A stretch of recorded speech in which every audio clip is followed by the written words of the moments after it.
Nevada, the biggest little city in the world. Known largely for gambling and Tesla, Reno is so much more than just a casino tech hub. Geologically speaking, it's perhaps the most interesting city in the US, located a stone's throw away from iconic localities such as Lake Tahoe and the Sierra Nevada, as well as world-class precious metal deposits like the Comstock Lode. It's historically significant too, a pit stop on the Transcontinental Railroad and a hub for the mining booms of the 1800s that made Nevada a state. Reno is also one of the most seismically active cities in the United States, home to dozens of active faults that could really shake things up. Many people don't know this, but Reno is one of the most likely cities in the US to be hit by a damaging earthquake. Experts predict a 50 to 60% chance of a magnitude 6.5 or greater to strike the area within the next 50 years. But how did Reno get so geologically endowed? Why is there so much action here? What's the story behind the scenery? We're going to answer all of that and more in today's episode of Solomon's Outdoor Adventures as we discuss the geology of Reno, Lake Tahoe, and the Comstock Lode. Let's start by talking rocks. Reno is situated in a relatively young geologic province, and the rock record in Reno does not go back as far as other locations around the western US, reflecting the relative lithological youth of the area. The oldest rocks that outcrop within the area date back about 250 to 200 million years to the Triassic and Jurassic periods of the Mesozoic era, and are found on Peavine Mountain northwest of town. These metavolcanic and metasedimentary units are likely allochthonous rocks of an accreted terrain, having formed in an island arc environment during the Mesozoic era. Metavolcanic rock refers to metamorphic rock that originated as volcanic rock, and metasedimentary rock refers to metamorphic rock that originated as sedimentary rock. Allochthonous rock is rock that was deposited elsewhere and moved to its current location via tectonic processes, and an accreted terrain, also known as an exotic terrain, is basically a massive suite of allochthonous rock. The rocks of this Peavine sequence include meta-andesite, meta-rhyolite, meta-dacite, slate, quartzite, and metaconglomerate of green schist facies. Green schist facies describe metamorphic conditions of low temperature and moderate pressure, and this Peavine sequence was likely metamorphosed during accretion. This exotic terrain was stitched onto the North American continent, likely during the late Jurassic and Cretaceous periods when the Farallon Plate was at its height of subduction. Additional accreted terrain sequences can be found in the Steamboat Hills south of town and the Virginia Range southeast of town. These assemblages are part of the Pine Nut assemblage of the Walker Lake terrain, and they attribute their genesis to the same processes as the rocks of Peavine Mountain. In fact, many geologists just lump the aforementioned Peavine sequence into the Pine Nut assemblage of the Walker Lake terrain, as they share similar lithologies and are roughly the same age, but that's still debated in the geologic community. Accreted terrains are relatively common in the westernmost contiguous US, as the area was a shallow sea off the coast of the North American continent for the majority of its existence, so the bedrock that built the area above the ocean within the last 250 million years had to have come from somewhere. Some notable examples of accreted terrains include the Wallowa Mountains of Oregon, Washington's North Cascades and Olympic Mountains, the Klamath Mountains of Northern California and Southern Oregon, the Black Rock terrain of northwestern Nevada, and the western metamorphic belt of the Sierra Nevada in California. After this period of accretion, the mighty Sierra Nevada batholith was built. This was when the Farallon Plate was subducting beneath the North American Plate, building a massive volcanic arc similar to today's Cascade Range. Within the last 100 million years or so, the volcanoes have been eroded, but their intrusive core remains and has been uplifted within the last 10 million years to form the modern Sierra Nevada. The Carson Range southwest of town is largely composed of the Sierra Nevada batholith, with peaks such as Slide Mountain being made of this granodiorite. Though many people consider the Carson Range a spur of the main Sierra Nevada, geologically speaking, it's technically its own distinct range, separated from the main Sierra Nevada by a large valley that just so happens to be filled with 1,645 feet of water. Ecologically and culturally speaking, however, the Carson Range is part of the Sierra Nevada, but geologically, it's distinct. Us geologists just always have to be different, huh? Anyways, if you want to learn more about the geology of the Sierra Nevada, click on this video here. The Carson Range isn't the only place around Reno where the granodiorite of the Sierra Nevada batholith outcrops. It can also be found on Peavine Mountain and in the ranges north of town in the North Valleys, including Peterson Mountain and Fred's Mountain, as well as sporadically in most ranges around the Truckee Meadows. In the Reno area, the Sierra Nevada batholith dates back roughly 110 to 80 million years ago to the mid to late Cretaceous period, which is on the younger end of the spectrum of Sierra Nevada batholith age. This is because the batholith gets progressively younger as you head east, and Reno is on the east side of the Sierra Nevada. After the formation of the Sierra Nevada batholith during the Cretaceous, Reno's rock record experienced relative quiescence until about 20 to 25 million years ago during the Miocene epoch. This was when widespread volcanism in the area commenced, due to both extension of the basin and range and subduction of the Juan de Fuca plate. Quick tectonic tangent here. The oceanic plate responsible for subducting under North America and building the Cascadia subduction zone is called the Juan de Fuca plate. During the Miocene, it was much larger than it is today, its southern terminus at about the latitude of Monterey, California. As such, the Cascade volcanic arc continued much further south during the Miocene than it does today, through Reno, Tahoe, eastern California, and western Nevada. Tectonically, the last 30 million years has seen the growth and expansion of the San Andreas Fault and the shrinkage and subduction of the Juan de Fuca plate. This trend will continue for millions of years until the Juan de Fuca plate has been completely subducted and the San Andreas Fault connects with the Queen Charlotte Fault in Canada, making the entire west coast a transform plate boundary run by the tectonic power couple Charlotte and Andreas. You see, Charlotte and Andreas just want to be together, but Juan is in the way of these two star-crossed lovers, so Andreas is working overtime to destroy Juan and get to his love, Charlotte. Alright, back to Reno. Large volcanic centers associated with the aforementioned extension and stratovolcanoes of the ancestral Cascades existed in the area, depositing basalt, andesite, dacite, rhyolite, tuff, and pyroclastic deposits pretty much everywhere around Reno. Large volcanic sequences can be found in the Virginia Range, Carson Range, Verdi Range, Peavine Mountain, and Para Range, as well as in the hills just north of McCarran Boulevard. These are the most common rocks in the immediate vicinity of Reno, which makes sense because they're the youngest. Near Reno, the ancestral Cascades died out about 2 million years ago, when Mount Pluto last erupted. Mount Pluto is the volcano responsible for closing off the valley that separates the Carson Range from the Sierra Nevada, and this volcanic dam led to the creation of Lake Tahoe. The precipitation and meltwater of the area pretty much had no outlet for the majority of the last 2 million years, so it accumulated in the Lake Tahoe basin during this time, forming a deep alpine lake. This process was especially rampant immediately after the last ice age, when the vast glaciers that existed in the area rapidly melted, leading to several great floods, including a few that assisted in cutting the modern-day Truckee River Canyon between Verdi and Truckee. You can still see massive boulders that were carried by these floods today strewn throughout the canyon that I-80 goes through.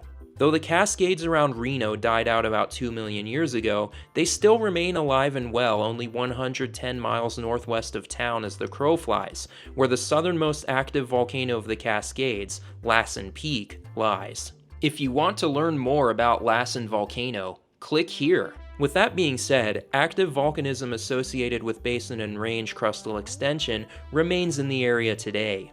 The Steamboat Hills, just south of town, are still volcanically active, as a subterranean magma chamber superheats water in the area, forming hot springs. These hot springs are currently being harnessed for geothermal energy, as a geothermal power plant owned by Ormat exists where spectacular hot springs, geysers, and mercury deposits used to surface. Though the hot springs have since been developed into a power plant, the magma chamber remains nonetheless. The water here is heated to 440 degrees Celsius at its highest temperatures, a true testament to the active magmatism that remains underfoot. This talk about mercury deposits and hot springs actually leads me to my next point about Reno's geology, its world-class metal deposits. Much like the rest of Nevada, the city of Reno owes its existence largely to the mining industry. The Washoe tribe has existed in the area for thousands of years, but the area was first settled by Europeans in the late 1840s and early 1850s, largely by travelers on their way to try and strike it rich in the vast gold fields of California. It was a rest stop of sorts, a fertile oasis where settlers could let their livestock graze before the arduous trek over Donner Pass in the Sierra Nevada, but it wasn't a proper town until 1868, when the railroad was completed through Reno and a station was built. Reno was largely settled because of the famous Comstock Lode in nearby Virginia City, as it was the stop on the Transcontinental Railroad for Virginia City and its mines. The Comstock Lode is a massive silver deposit that was discovered in 1859, and mining really took off shortly thereafter. Nevada became a state in 1864 largely because of the economic stimulation from the mining boom, and the Virginia Truckee Railroad, connecting Virginia City to the Transcontinental Railroad in Reno, was completed in 1872. This effectively made Reno the economic hub of the region. In addition to mining, Reno was a center for agriculture and logging. The once vast forests of the Truckee Meadows were cut down for farmland, and the mountains around town were extensively logged, especially the Carson Range, Verdi Range, and Peavine Mountain. In fact, Peavine Mountain used to be entirely forested, but its forests were pretty much completely logged to oblivion, and they may never come back. The timber that was harvested in the region was largely used for railroad construction and in the mining boom, mainly as structural integrity in the underground mines and to build houses, buildings, and other structures in Virginia City, Reno, and surrounding areas. The Comstock Lode is perhaps the most famous of the precious metal deposits near Reno, and due to this, it has been the subject of many studies. It is considered an epithermal gold-silver deposit, meaning that it was formed as water interacted with a shallow magmatic body at a depth of less than 1,500 meters below the Earth's surface at a low temperature of 300 degrees Celsius. In the case of the Comstock Lode, rich veins of silver and gold were deposited along faults due to the interaction of water with subterranean magma. Water percolated through the area, was superheated by the shallow magma chamber, picked up silver, gold, and other metals from the magma as the water and the magma interacted, and shot up through the fault zones, destroying the volcanic country rock and creating breccia. The Comstock Lode is considered a low sulfidation epithermal deposit. Low sulfidation epithermal deposits specifically involve fluids that are neutral in pH, are low in sulfur, and are reduced rather than oxidized. As the enriched hydrothermal fluids generated breccia along the faults, silver, gold, and other metals that were incorporated into the water were deposited as veins within this breccia. The Comstock Lode dates back to 13.7 million years ago during the Miocene epoch, when the area was both a part of the ancestral Cascadia subduction zone and the Basin and Range. These silver and gold veins composed the Comstock Lode and were extensively mined in the 1860s and 70s.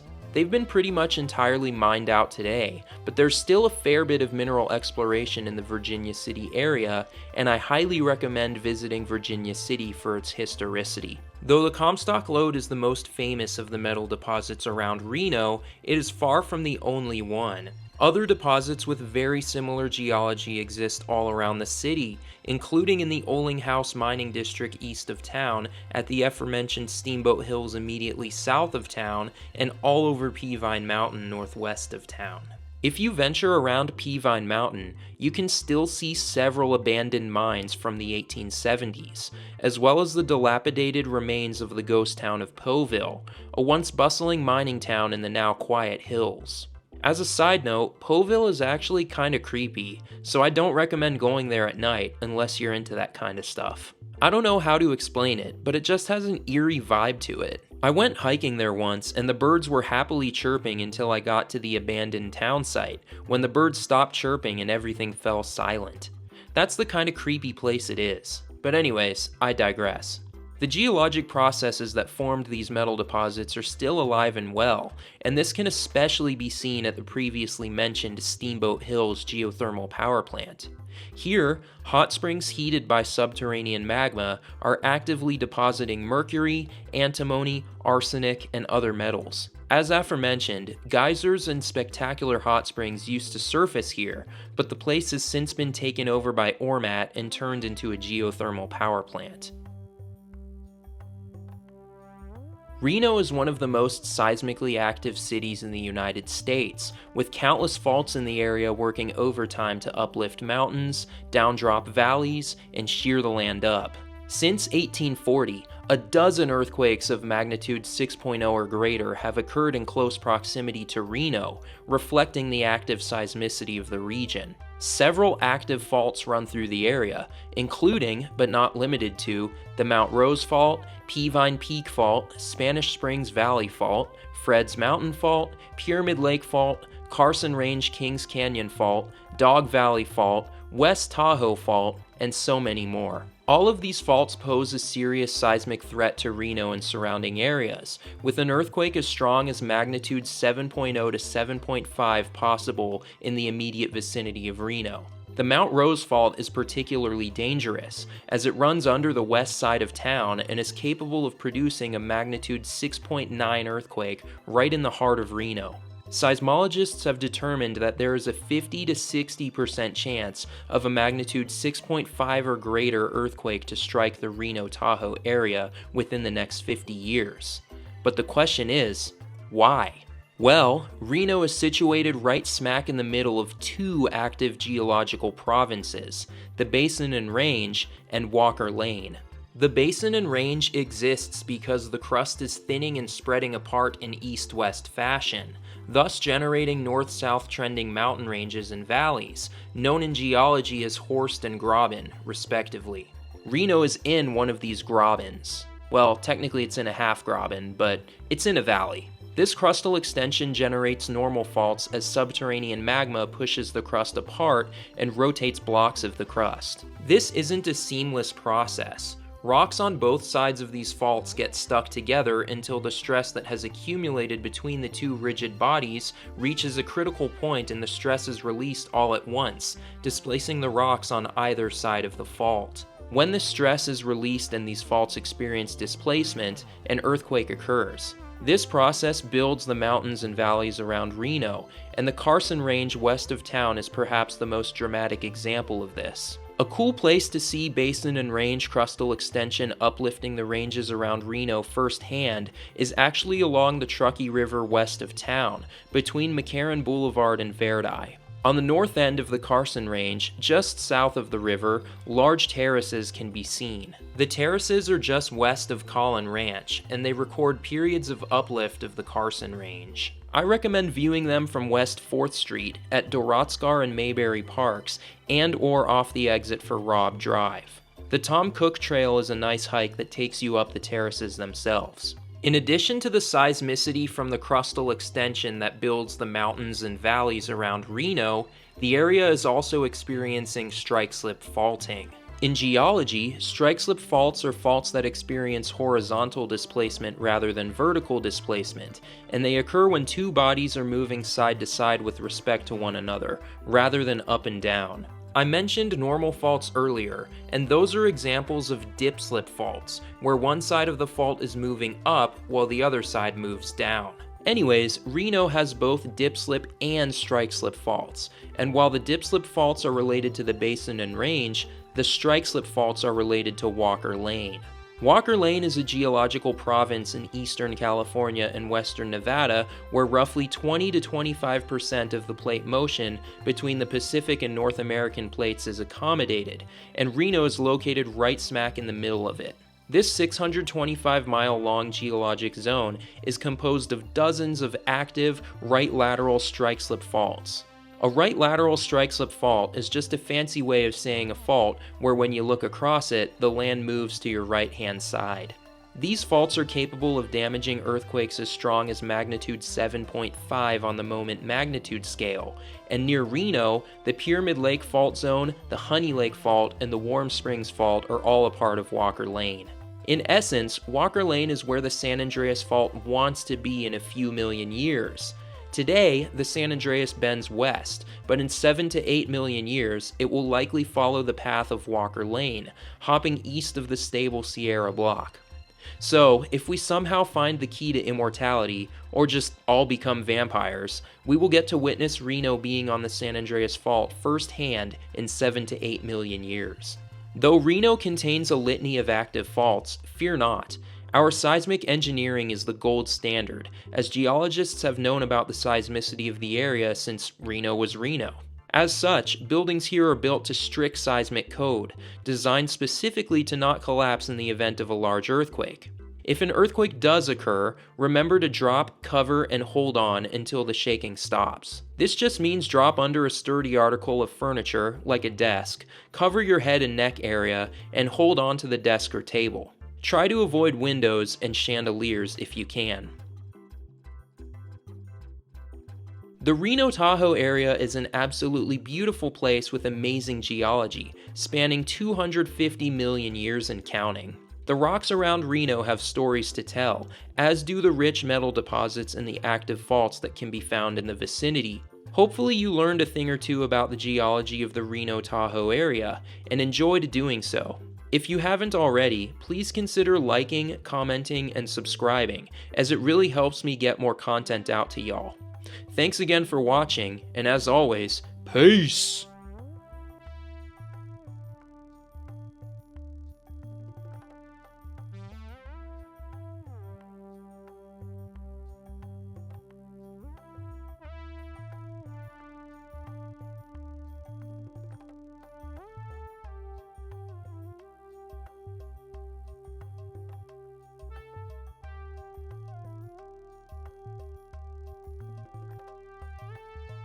Thank you for tuning in to another episode of Solomon's Outdoor Adventures. If you enjoy content like this, please like the video and subscribe to the channel, and check out some of our other adventures right here. As always guys, thanks again and peace!